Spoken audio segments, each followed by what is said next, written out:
Why should we learn about self-love? Self-love means loving yourself, the fullness, the wholeness of who you really truly are, with your weaknesses and with your strengths together. Jerome said at a point that you need to stand guard at the entrance to your heart. If you don't love yourself, you tell me you love me, you are just lying because you don't know what love means yet. You can be purpose-driven and have an impact on the same time without burning out if you love yourself. For people who do not love themselves, what does that look like?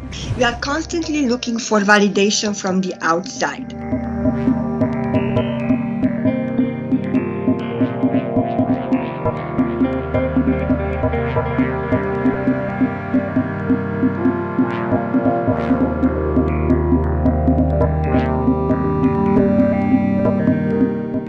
Thank you all of you for joining us in this conversation. This is Obehi Podcast, and we're always happy to bring in different experts here to share their idea, to help us learn from them what they are doing and how we can improve ourselves.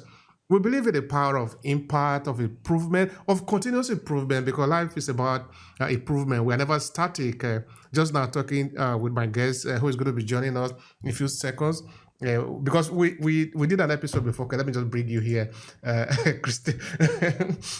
So because we did an episode before and it was really very interesting. So just now, before we started to record, that we were talking of how is life going. Of course, we touched based on a few things that have changed over the years.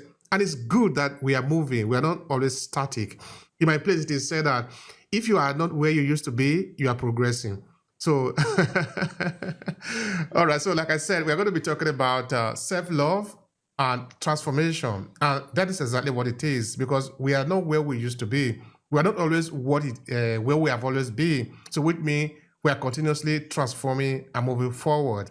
So today we're going to be learning from Krisztina and how she does her work, what we can learn from her, things like that. So yeah. Maybe people want to learn about you to start with. Who are you in a very good sense of it? Well, first of all, I would love to say thank you for having me. It's really a pleasure to be back, to be here again.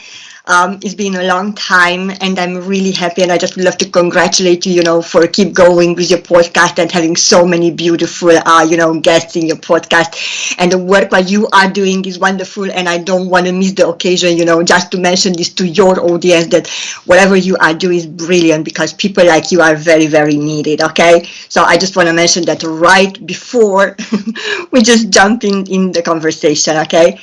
As for me, as you said, I'm Krisztina. I'm based in London. I'm a self-love, transformation, and manifestation mentor. I haven't been that always, okay? I'm on this path of coaching and mentoring for a few years now. I absolutely love what I'm doing. I'm a woman who knows what she wants. I know how and where can I help people. I am very driven.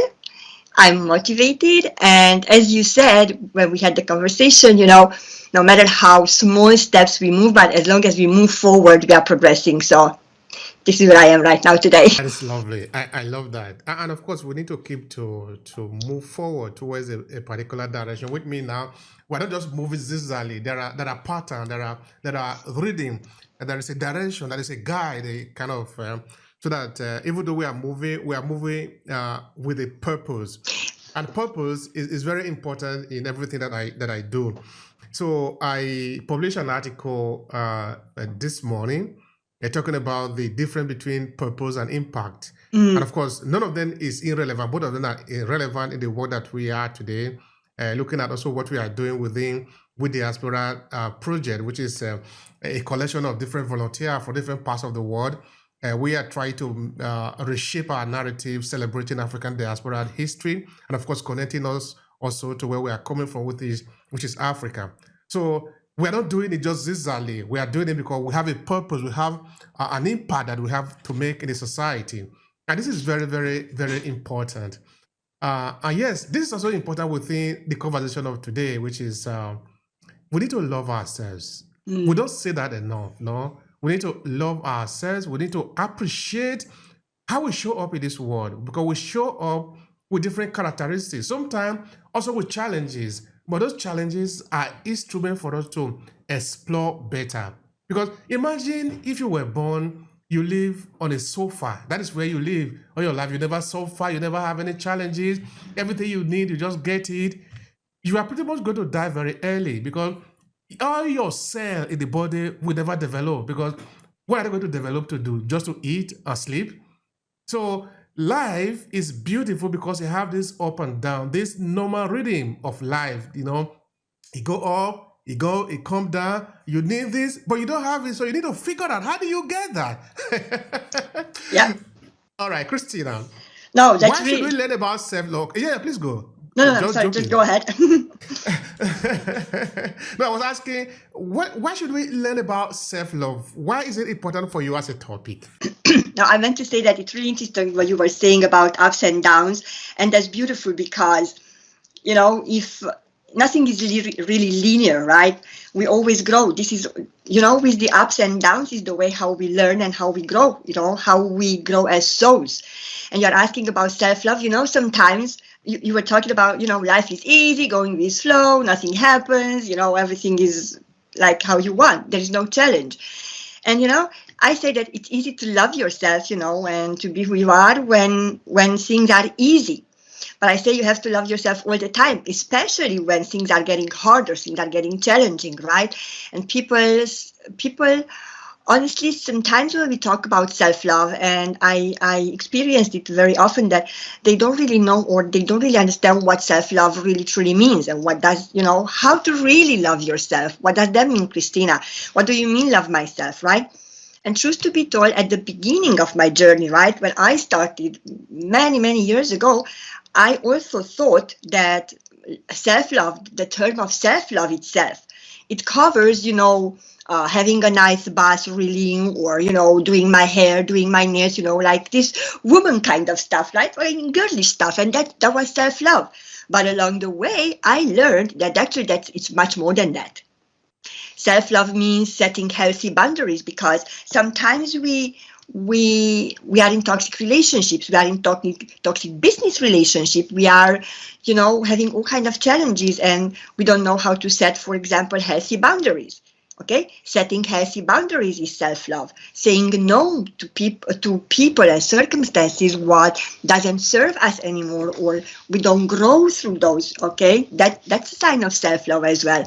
Yes, the pampering is nice. It's part of self-care, doing your hair and stuff, but it goes deeper. Self-love means loving yourself, the fullness, the wholeness of who you really truly are, with your weaknesses and with your strengths together.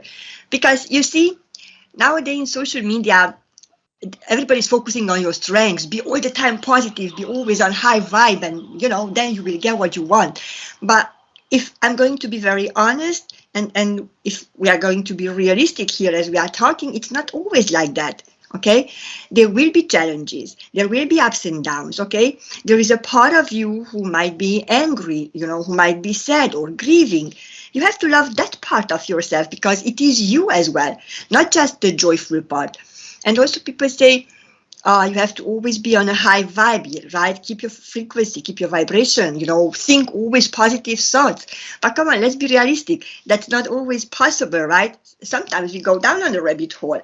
But loving yourself, it means knowing how to come out from the rabbit hole as well, if that makes sense. Makes a lot of sense. And I really appreciate you for that explanation. That is really powerful. In that you have a kind of a guard now, in that you're not just putting in everything. I think that it is important motivational speaker, the coach for Tony Robbins.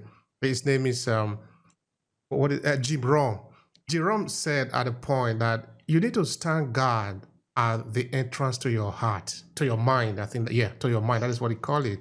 Is that you need to be watchful of the information that come to your mind, because you are going to have to live with them. So loving yourself, in this case now, we also mean that you are conscious of the action that you are taking, that this is whom I am. If the information that is coming to you is not the direction that you are going, you don't need to accept it just because people want it. Because you need to love yourself to the point of taking on only the type of suffering that you accept. Anything outside of that, you don't take it, because you're not just there for the purpose of suffering. Everything should have a sense, should have a meaning in respect to where you are going. Yeah, there are going to be challenges, but the challenges must be in line with where you are going. So I think it is going to be very important in that line. But why are people not able to do that, Christina? Why is, despite all this information, because Jim Rohn again will say, no, this is another motivational speaker. Enneagram will say, information is everywhere. You can choose to be ignorant or choose to learn. The choice is yours. So all this information are